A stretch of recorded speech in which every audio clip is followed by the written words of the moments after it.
overlooking Jerusalem for Info Live TV, and we're into a fourth week of fighting in the northern border with Hezbollah. Skirmishes, rocket attacks, but it's not just a small situation. Our regular guest on Info Live TV, Jerrold Kessel, says we're talking about something a lot bigger. Jerrold, joining us now, tell us more about the shape and size of this war with Hezbollah and what it really means. Let me put it this way, Adam.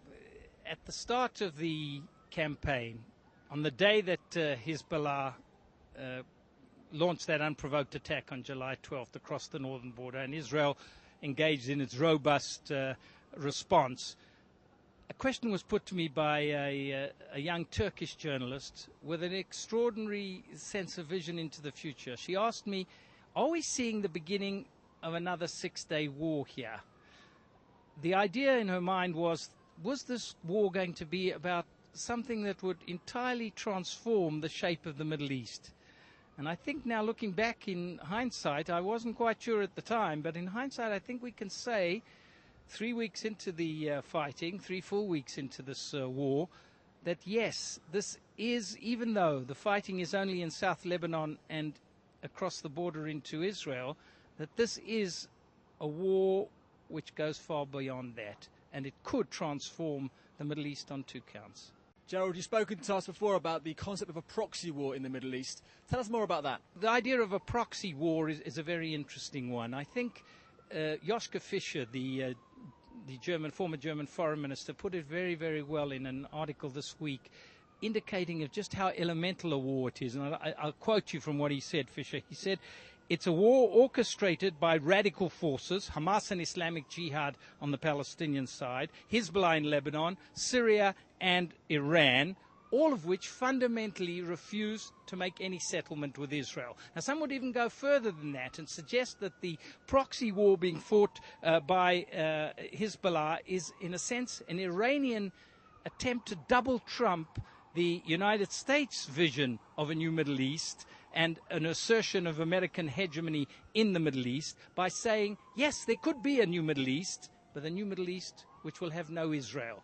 On the other side of the equation, this does seem to be, although Israel very much has, of course, its own dealings with Hezbollah, its own agenda to bring Hezbollah completely asunder, to make sure that it will not be a threat in the future, it does fit into this overall conception in the United States that this is about something more. It is possibly about the reshaping of a new Middle East. If we're speaking of very broad-ranging consequences for what's happening in the north, Jerrold, how far can we see this war going now?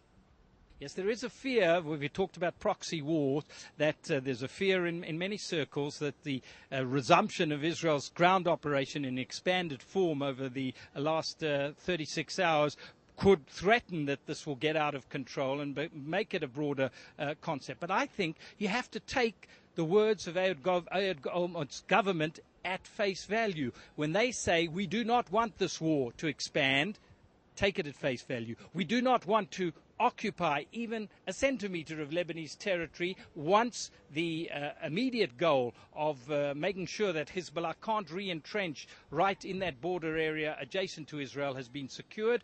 Take it at face value. So that means that when you look at this border action, you look also at the tactics.